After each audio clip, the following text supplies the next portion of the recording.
Ana wong iku jimak bojone ning wulan Ramadan. Rino. Napa? Rino. Hukumnya piye? Jimak bojo ning Ramadan hukumnya batal ora? Batal. Pinter separuh lah. Kemudian jimak bojo ning wulan Ramadan itu hukumannya berat. Yaitu kafarohnya selain kodok harus merdekakan budak atau puasa 2 bulan berturut-turut. Kalau tidak memberi makan orang 60 orang miskin, satu miskin untuk orang satu mut, pokoknya berat hukumannya. Disebut tidak kubro.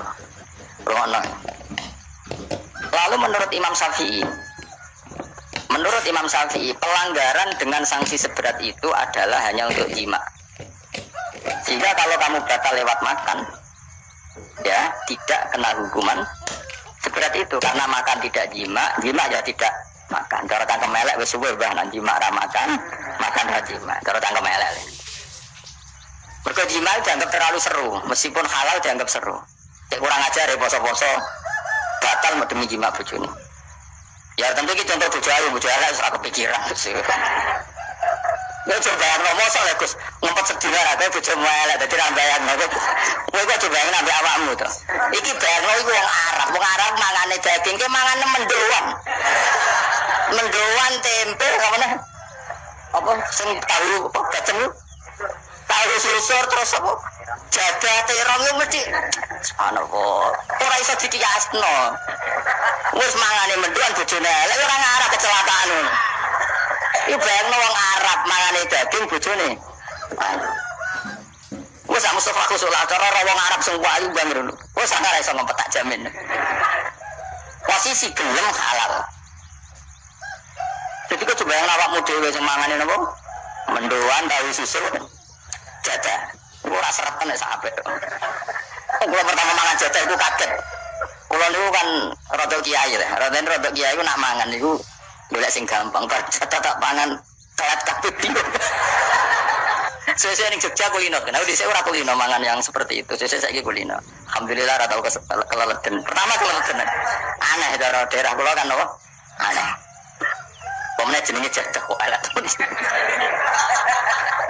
Ya ora makane jadah. Jenenge tok sing elek, rasane enak. Maksudnya jadah tekan sing enak ora mbok terusno. Terus misal zaman kok ini bahaya nek gak diterangno detail. Kok ana tenan iki tak latih alim ya, mergo ilmu barokah. Kula nu untuk barokah ulama-ulama sing berkabundut maupun sing ijek sugeng. Kemana? Sehingga dari Imam Syafi'i ya, jima itu tidak makan itu tidak. Nah, oke, kita setuju. Karena jima itu dianggap terlalu serem. Kenapa? Ya serem, misalnya gini, gue bertamu gue neruhin, terus mangan segone kan normal, terus pamit. Kan nilai kamar ya, gue jima gue cukup. Kurang ajar, tamu gue kurang ajar. Kurang ajar. Tapi cara pikiran Imam Malik, ini mazhab Maliki. Kenapa hukumannya seberat itu? Kenapa hukumannya seberat itu? Karena hadku hormati Ramadan min ghairi udhrin syar'iyyin. Melecehkan Ramadan, tidak menghormati harkat Ramadan dengan tanpa udzur yang syar'i. Sehingga kalau kamu makan mie atau makan sate atau makan jadah tanpa udzur syar'i, tanpa sakit, maka hukumannya sama. Karena dianggap melecehkan Ramadan tanpa udzur syar'i. Imam Malik cara berpikir, memangnya jima bojo statusnya haram kan tidak zina. Jima bojo status halal apa haram? Halal, bedanya apa dengan makan? Kejima lebih mangan bedanya apa dalam hukum halalnya? Sama kan? Kenapa hukumannya berat? Padahal jima itu halal karena hakku hormati Ramadan min ghairi udzrin syar'iyyin, merusak kehormatan Ramadan tanpa udzur syara' sehingga dihukum seberat itu. Kalau gitu tidak harus jima, makan ya sama, rokokan ya sama, apa saja sama. Paham ya? Ya sudah seperti itu, namanya al-hikin nazir bin nazir wal asbab bil asbab. Maka menjadi lazim dalam hukum fikih ketika sesuatu disebut itu mewakili yang lain yang semakna, jadi buat kias. Jadi uang malah gerkak sunnah Nabi keliru. Sunnahnya mana? Sunnah Brahmi. Zaman Nabi Sugeng sonok kias. Justru Nabi menyuruh kita pakai kias karena sunnah itu tidak cukup. Kenapa tidak cukup? Karena Nabi yang pernah dilakukan Nabi tentu jumlahnya terbatas. Mau tidak mau dalam hukum terkini kita pakai kias. Saya jadi sih orang oleh kias butuh sunnah. Maka untuk melawan seperti itu saya kudu cangkem elek gerem. Tapi cangkem elek kerapi ulama kok cangkem elek. Mulane tak wakil lo kuwe sing wis pantes cangkem elek. di murid, cangkem elek kan. Ya kok kowe ngene kok maksudnya ditakoi. Gimana hukumnya salaman setelah sholat? Oh enggak ada tuntunannya. Bid'ah. Dari sing cito kubu sebelah mau carane. Dari sing santriku ya rada kurang ajar kok kowe ini. Dari santriku, ya enggak usah dihukumi bid'ah, biasa saja. Mana ada di fikih hukum biasa saja? Ya pokoknya biasa saja. Alasannya apa? Kamu setelah sholat ke kamar mandi boleh enggak? Boleh. Kamu setelah sholat kencing boleh enggak? Boleh. Ke kamar mandi kencing boleh. Lalu nyalakan HP boleh. Nah kenapa kalau salaman enggak boleh? Bedanya apa dengan nyalakan HP? Foto cangkem elek. Iya cerita cangkem elek. Maksudnya itu akhirnya satu-satu ya satu-satu. Lah kula sebagai kecelok wong alim tak aku dua-duanya tak kok. Cara jenengan sepundi? Padha nganggure ya meneh. Lah kok saged Gus ning dinggon argumentasi hukum kok ketemu pangeran debat dan pangeran sing mutusno. Karena niku sepodo lucune. Padha lucune lha wong padha nganggure debat ngono lha apa? Nek wong parek pangeran, bar salat nguyu-nguyu timbang nguyu nang masjid. Sing kepen salaman ge monggo salaman. Ora mbek wong ayu mbek Rugen Mustofa ora. Apa sahabat nang padha. Ya monggo. Sapi jagungan ge monggo biasa wae. Sementing nak bersolat bersalam wis aja salat meneh, engko salat bak dia. Jadi dulu Nabi malah nak bersolat mesti omong-omongan.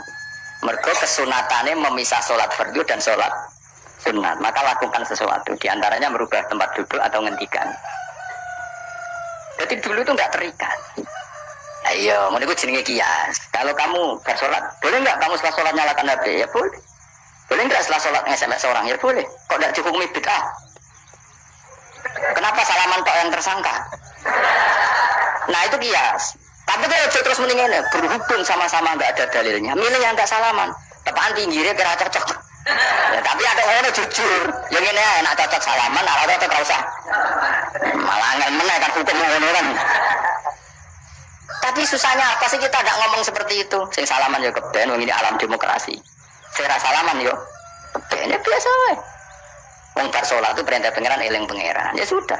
Ana sing eling pangeran lewat salaman, ketemu wong mukmin.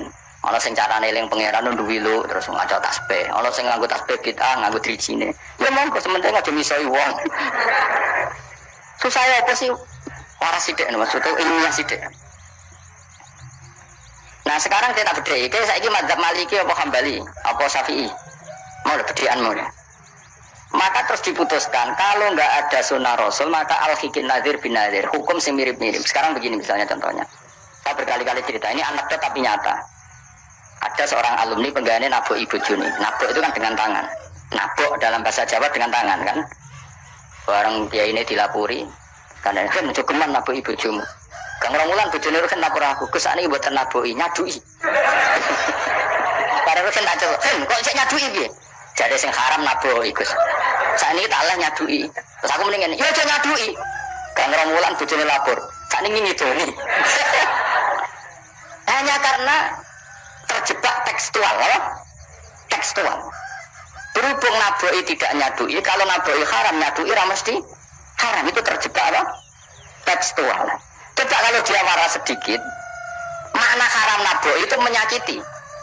Saya ulang lagi, makna haram nabok itu, maka nyadui juga sama, ngidoni juga sama, ngember orang itu utang-utang tonggo ya sama, karena itu sakit loh perempuan utang-utang. Itu milih di cerdas ngono, tunggu takoi, sunnah rasulnya mana? Bar saya. Ya malah nak pengiran ngendikan wong tua mau fala takul lahuma uffin. Jangan katakan Gus, terus dia mendingin jancuk Bapak. Loh, kok mending jancuk? Kan tidak uffin. Waras orang wong sing mending. Kuwi sing mending ora. Maka sebetulnya zaman Nabi itu sudah ngendikan al-hikin nazir benar. Sehingga kalau orang tua haram dikatakan Gus, maknanya haram bisa itu yang maknanya sejenis maka sah. Jadi mulai dulu kias itu ada, meskipun ya tentu jangan kebablasan. Misalnya yang tanpa ilmu itu kias yang kebablasan. Maka ini penting sekali ngaji. Nah, para delegasinya Rasulullah terus dibekali gitu. Sayyidina Ali ditanya, terus kaidahnya yasiru walatu asiru basiru walatu nafiru. Bikin mudah, bikin ceria, jangan bikin susah.